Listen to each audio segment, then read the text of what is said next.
Do you need to count calories?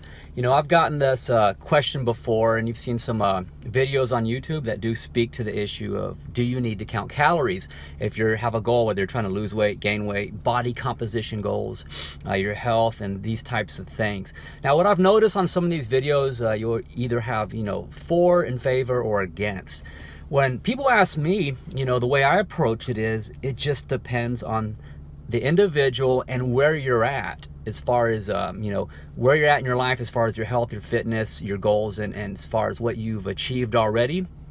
And the first example I'll give as far as when it's not necessarily something you have to do or micromanage. If you're somebody who already has a lifestyle, you have a behavior that's in place, you're in control of your nutrition, your diet, your weight's under control, you pretty much, through your experience, you know what you can eat basically just based on food selection. You understand that when you eat baked chicken with squash and salad, or maybe a baked sweet potato, you understand that those types of foods or whole foods are clean, and pretty much you're going to meet your nutritional needs. You're not going to gain weight and become fat because your weight is already under control. You are already have the level of fitness achieved that you're comfortable with. So if you're someone who falls into that category, no, you don't have to micromanage your life as far as the calories. You don't have to count every single calorie when you're looking at food labels and purchasing your foods. You don't have to be that meticulous. Now, people who've participated in sports like bodybuilding, where you're paying attention to a weight class you have to make and you're trying to lower your body fat, you know very well what it is to pay close attention to what you're eating, so you can appreciate and understand that type of thing. But what about just the average person? You just want to be healthy, you want to, look reasonably fit, and you want to feel good about yourself. You don't have to be a competitive bodybuilder or physique type of individual in order to have the same situation. Once you achieve the level of fitness that you're comfortable with, you don't necessarily have to, worry about your exact caloric intake every day. You might have certain days where you're taking more calories and other days less. And that can be based on your energy needs, based around your workouts and so on. And that's a whole nother conversation. So when is it a good idea then to count calories? Well, for some people who do not have an understanding of what that's about, from an educational standpoint, it's a good idea to learn about that. If you're someone who's been sedentary for a good part of your life, you're overweight, you're obese, and you have some ingrained behaviors in your life, such as eating a lot of sweets, sugars, you don't have that under control. You've been eating a lot of starchy, greasy, just unhealthy fast food type of situations, and you have yet to really change that behavior, and you don't even understand what that means in terms of the consequence to your body as far as what your body is going to have to do to try to deal with that situation. So for people who don't even understand what calories is about, yeah, it's a good idea. Learn about that, not to get too technical because it's not necessary for this video, but essentially a calorie is nothing more than how much heat or energy your body has to expend or generate to burn off or metabolize a particular amount of food in order to deal with it. And you have two situations. Most people are in a positive energy balance. What that means is the majority of people are taking in way more calories on a daily basis than they need for their energy demands. Most people are fairly sedentary, or they're not very physically active. So one meal alone, it's very easy. They can easily go 2,000 calories in one meal eaten out, which is well beyond what they need. So what happens is you have a surplus of food in calories than your body needs. So guess what? You store it. That's how weight gain occurs. Most people who are in the fitness industry understand that. So that's what's taking place. A lot of people don't know that. From that standpoint, it is a good idea to become educated about calories and what that means from your foods and the consequence on your body. So the opposite of that would be a negative energy balance or a calorie deficit to expedite some weight loss. You want to eat less than what you're going to expend in energy, and that's when the workouts help come into play. It helps boost your metabolism, gets things going, and you burn most of your calories actually throughout the entirety of the day during just your activities of daily living. That's where most of your calorie burning is going to occur. That hour and a half or 2 hours, whatever it is that you work out, yes, you're going to burn calories at a higher rate at that point. And then afterwards, you may have a bit of a boost because of the exercise. But really, you know, you're burning calories 24 hours a day, 7 days a week. When you sleep, you're burning calories. Your body is always breaking down energy substrates to keep you alive, and it's where you get your nutrients, you know, fats, carbs, and proteins. So interestingly enough, when you sleep, you're burning fat as your primary source of energy to keep you alive. You know, look at the bears. They get really heavy and then they hibernate, and they come out from hibernation, they're real skinny because the fat stores is what was keeping them alive.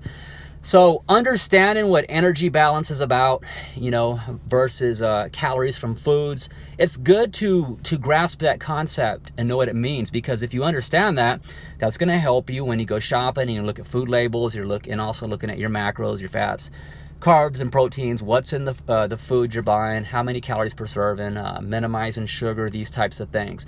And just real quickly, a lot of people know fats are 9 calories per gram, alcohol 7 calories per gram, and protein and carbs are 4 calories per gram. So understanding what that is, just from an educational standpoint, it's a good idea to know about that when you start a diet and you're trying to change your lifestyle. It helps you to focus as far as you know, your diet, nutrition, your working out, and understanding what that means and the consequence to your goal, if you want to get to your goal or not. So, you know, your car has, my car, I think it has a 15-gallon tank. So if I try to, you know, fill it up every single day with 15 gallons of gas, no matter what, even though I only require 5 gallons of gas per day from my car, what's going to happen is I can't fill 15 gallons back in every day. The extra gas is going to spill out over. And that's a very simplistic kind of an example, but you know, it's kind of similar with your body. You know, you can only store so much as far as what's going to be utilized. You can only take in so much which is going to be utilized for your energy for that day. Anything beyond that, you're going to store it. You know, on average, I believe it's up to 400 grams of carbohydrates can be stored in your skeletal muscle in the form of muscle glycogen.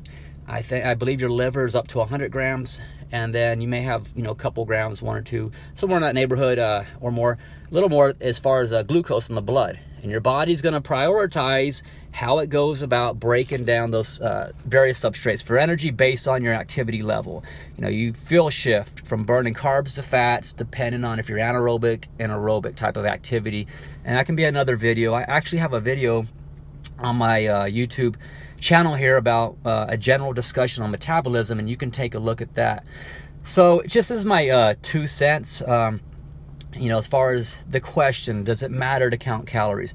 It depends on who you are and where you're at in your fitness journey, and if you have things under control. I don't necessarily have to count the calories. I have enough experience. I'm 46 years old. I understand that just alone on food selection and what I'm putting on my plate and what the mirror says, I can change my physique and my body and get myself where I need to be. And it wasn't always like that. You know, there was a time in my life where, you know, I just, when I was very young, I didn't get that concept. So the calories and the macros and all that, it just was, I didn't have that education or awareness or insight yet. So when I learned about it, yeah, it helped a lot. And it also helped me to help other individuals with teaching them. So when I help individuals with changing their nutrition, their lifestyle, my expectation is not that they become a micromanager of that situation where they're just very meticulously with the food scales, weighing everything and having to have these math formulas for what their calories need to be. And there are formulas, and I use them to help people kind of give them an idea of the minimum calories it takes just to keep them where they're at. You know, if there's someone who weighs 250 or 300, so they understand how little actually it takes to maintain their obesity, and then how to cut that back and then bring that situation under control. Real quick, like your calories has nothing to do with your food volume or quantity of food, and that's another confusion people struggle with sometimes. People think that just because something is small, like a muffin can be the size of my fist, that, oh, that must not have a lot of calories, it's just a little bitty muffin. Well, a muffin can have 800 to 1,000 calories, that's correct. I've seen them at the convenience store where I live, chocolate chip muffins. And if you look at these muffins, it'll say 2.5 to 3 servings, which is crazy. You know, no one's gonna like partition that apart or cut it up in thirds and then share it. They're going to eat the whole damn thing. So that's another tricky thing, is when you're looking at food labels. So a muffin, yeah, 800 to almost 1,000 calories. You eat 2 of those, you know, you're already in trouble right there if you're going to be sedentary that day. And not only that, you're getting foods that are high in calories, which are going to put a high demand on the body, a greater demand in order if you want to burn that off, but you're not getting really any nutritional value. So what you need are foods that are low in calories but dense in nutrients, and that's really where it's at. And people who work out, they understand this, people who've been doing this for a while. But for the new people, this conversation is more for you, is that the key is that if you bring the calories down to try to create a negative energy balance or a calorie deficit so you can start expediting weight loss, don't confuse that with, oh my goodness, I'm gonna starve now or I won't get enough nutrition.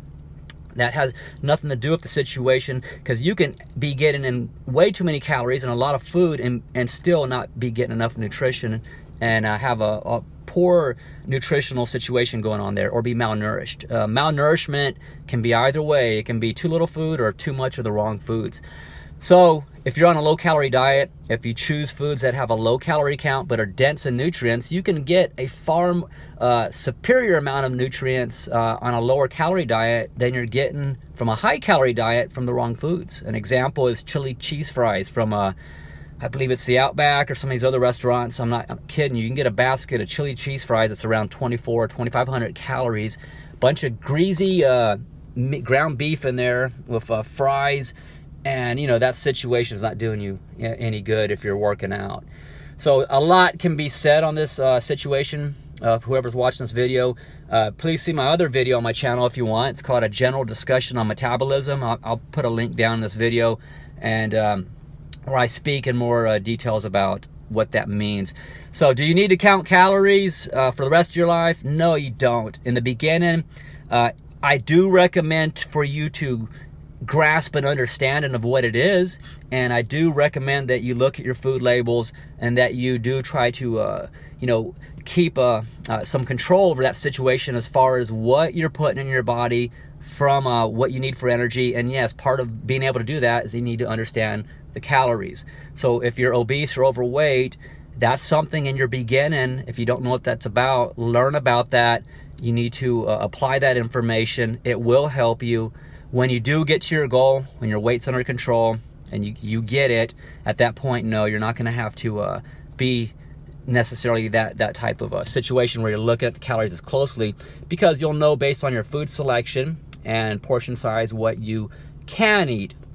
And at that point, you'll have more latitude in what you can do, because if you've lost 50, 60 pounds or whatever it is, you know, one day or one meal is not going to put all that weight back on you. And that's a different situation. So anyways, thank you for watching this video. Feel free to leave some comments here if you want. And I'm not a full-time YouTuber, but I am starting to make videos again. And if I do see interest, I'll be glad to continue making more. I have a background in both mental health and physical fitness professionally. So sometimes my videos can be about different topics or situations. Subscribe to my channel. I appreciate that. And until I see you again, have a nice